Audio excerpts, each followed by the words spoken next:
So yun po, nagsimula yung journey ko sa pagiging succulents and cactus lover. Because of this pandemic, namatay po siya. Hindi ko na nga po naitanong kung anong pangalan. May pinagdadaanan ako. Medyo depressed ako that time. So, niregaluhan niya ako ng ganon.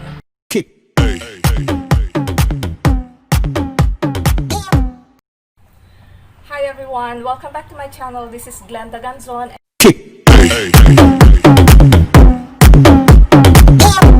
And for today's video, samahan niyo po ako sa aking journey sa pagiging plantita. Actually po, hindi po ako talagang certified plantita, pero po ngayong pandemic, nagsimula po ang aking journey sa pagiging plantita. Nagsisimula pa lang po ako. Hindi po yung malalaking plants ang aking hilig, ang aking interest, pero yung mga maliliit lang po na plants. 3 years ago, back 2017 po, nung binigyan ako ng isang maliit lang na halaman, it's actually a water plant na nakalagay lang sa bote. Niregalo ko yun sa akin. But before that, yung pinaka-first ko na halaman ko, I forgot kung ano na yung pangalan nun. Pero plant na yun, tatlo lang po na parang, alam niyo yung beans, ganun po yung pahaba, tapos may ribbon. Hindi ko na nga po naitanong kung anong pangalan. Tansa na parami ko siya. But because of this pandemic, namatay po siya kasi naiwan po siya sa office namin. Tapos noong 2017, may nagregalo po sa akin, yun nga, yung isang coworker ko. Niregaluhan ako ng first isa. Sabi niya, ang plants daw nakakapagbigay ng oxygen, which is true. Pero stress reliever din daw po yun, which is true naman. Because that time, may pinagdadaanan ako. Medyo depressed ako that time. So, niregaluhan niya ako ng ganon. Dahil nga, may cancer ang mother ko that time, and at the same time, yung father ko may chronic kidney disease at saka grade 4 prostate. Tapos nasundan pa po yun ng isa pa, binigyan niya ulit ako. So, sa tuwing sad ako, sa tuwing lonely ako, sa tuwing nag-iisip ako, yung mga halaman na binigay niya ang parati kong tinitignan. Hanggang sa binigyan po niya ulit ako ng isa pa. So, naging tatlo na yung binigay niya sa akin. Shout out po, Ma'am Glenda Tadena. Thank you sa mga halaman na binigay mo sa akin and more to come. Tapos, nung birthday ko na naman, binigyan niya ako ng 2 succulents. But, sad to say, yung 2 succulents na niregalo niya sa akin nung birthday ko, namatay yun. Medyo naging depressed ako. So, pinalitan ko yung 2 yun. This time, bumili na ako. So, yun po, nagsimula yung journey ko sa pagiging succulents and cactus lover. Kaya, kung makikita nyo itong mga halaman dito sa harapan ko, ito po ay mga succulents at saka cactus na binili ko sa isang shop. Shout out po kay Kuya Anthony, doon po sa may-ari ng Urdaneta City Cactus and Succulents. Sa kanya ko po binili halos lahat ng mga ito. Pero may mga nag-propagate na rin po ako galing doon sa binigay ng aking coworker na sinabi ko nga si Ma'am Glenda Tadena na ilang halaman. Halimbawa po itong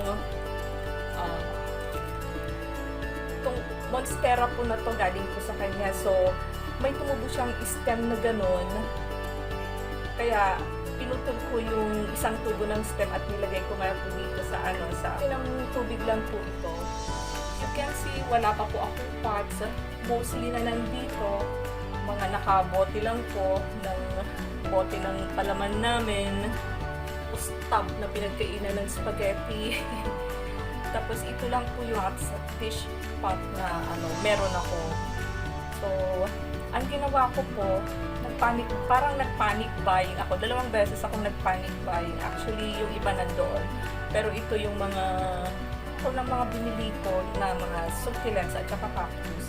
Pinaka-first ko, nung may nakita akong picture ng cactus, bunny cactus, talagang gustong-gusto ko siya. Talagang naghanap ako kung saan ako makakabili na malapit lang dito sa amin. Kasi nga pandemic, hindi ako pwedeng lumabas ng province namin. And mostly sa mga nakikita ko nanggagaling ng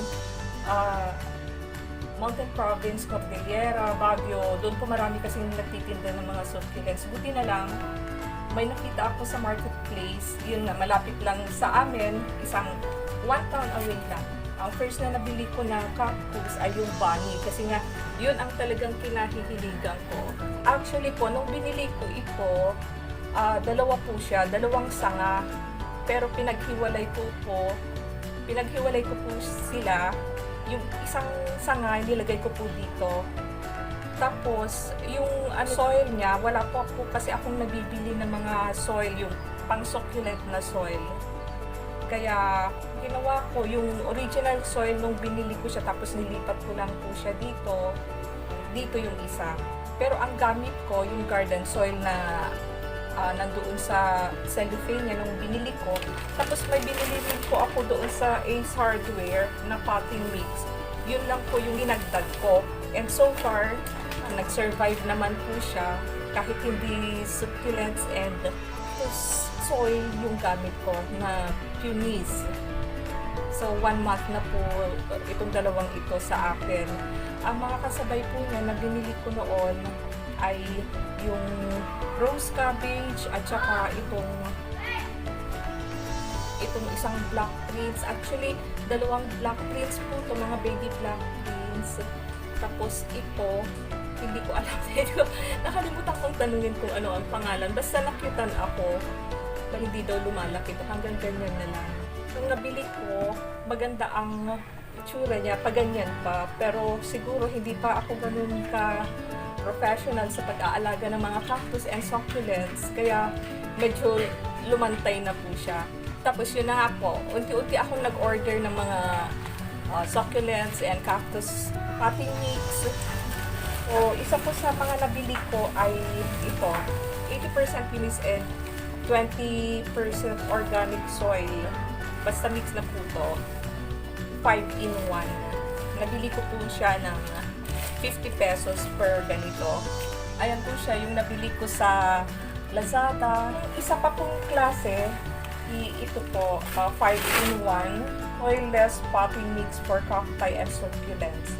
Ang kagandahan po nito, may ready to use na po siya, lightweight and quick drying, fast draining and excellent aeration, fertilized with organic fertilizer, all-in-one conditioner. So, ito po siya.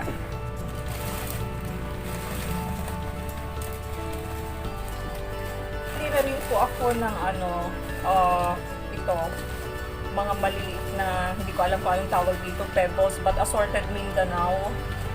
Ito po siya, 7 colors ito. May mga nabili rin po akong punis. Ito po yung pinatawag nilang matang pito. Nabili ko po ito sa Urdaneta City succulents and cactus shop. 20 pesos. So, bumili rin po ako ng dalawa. Tapos ito po yung white marble. 20 pesos. 20 pesos. Tapos yung mga nauna ko pag pinakita, 50 pesos. Nabili ko sa sa Ace Hardware na potting mix, soilless medium. It is worth 120 pesos yata or more than 120 pesos. Isa pa po sa mga nakita kong cactus, actually dalawa pa lang po yung cactus na nabibili ko. Ito po yung isa. Ang nagustuhan ko po dito sa cactus na to, marami po siyang mga anak, maliliit. So, ang cute-cute po niya. Ayan. Kung may tatanong niyo po kung magkano itong mga cactus na to, tig 150 po. Ayun. Tapos aside from yung rose cabbage, yung black prince, tapos yung ito na hindi ko pa po alam ang pangalan. Kung sino man po ang may alam ng pangalan, please pakilagay lang po sa comment box. Inaregalo ko ng birthday ko. Yung birthday ko pala was last August. Yung niregalo ko sa akin ay ito, zebra. Pero hindi po ito. Ito binili ko na. Pero nag-last lang po siya sa akin ng more than 1 month. So, nasad ako doon. Kaya bumili ako ng kapalit niya. At dahil ang dami ko na pong nabili doon sa shop na binibilhan ko ng mga ito, it is actually worth 200 pesos. Pero binigyan po niya ako ng discount. Bigay na lang po niya sa akin ito ng 150. So, nakaless pa po ako ng 50 pesos kay Kuya. So, doon sa malapit sa Urdaneta, puntahan niyo lang po siya. Tabi po siya ng Pan Pacific University sa side po ng 7-Eleven. So, pakicheck po yung link dito, down below. Ipapakita ko po yung link kung saan ko nabili itong mga ito. Halos lahat sa mga ito po, nasa harap ko. At ang bait-bait po ni seller. Tapos, every time na lumalagpas ng 500 yung binibili ko, nagpapa-freebie po siya. Yung first na freebie ko ay wala dito. Pero yung second na freebie ko, binigyan po niya ako. Actually, yung first pala na freebie ko ay isang cactus, pero hindi ko masyadong naalagaan. Hindi ko alam kung paano alagaan. So, namatay po siya. Tapos, yung second po na freebie ko, nung pangalawang balik ko na po doon, binigyan niya po ulit ako ng isa. Ito po. Actually, hindi niya nailagay yung pangalan. So, pakitulungan niyo po ulit ako kung ano yung mga pangalan ng mga ito. Nabili ko pa ay itong jelly at saka horseshoe. Ayan po, hindi ko pa po siya re-repat kasi parating pa lang po yung mga pots na in-order ko. Yung mga nakabato po dito sa harapan, mga propagation ko na po to. Ayan po, snake plant na yan. Hiningi ko lang po yan ulit kay Ma'am Glenda Tadena. Napakabait po niya. Talagang suportado po ako sa aking journey sa pagiging plantita. Tapos, nagbibigay po rin siya sa akin ng mga advice kung paano alagaan, ano yung mga gagawin ko. Ayun, pero sana po yung journey kong ito ay magkaroon pa, mapalago po at magkaroon din ako ng small garden. So, ito lang po ang masasabi ko sa ngayon.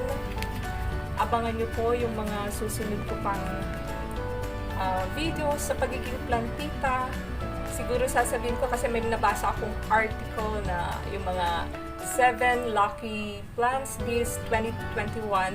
Ipapakita ko rin po sa inyo kasi nag-i-start na po ako mag-collect at mag-order ng mga plants na yon. So, please watch out for my next video. So, thank you so much po for watching this video. And I hope you can help me with this journey.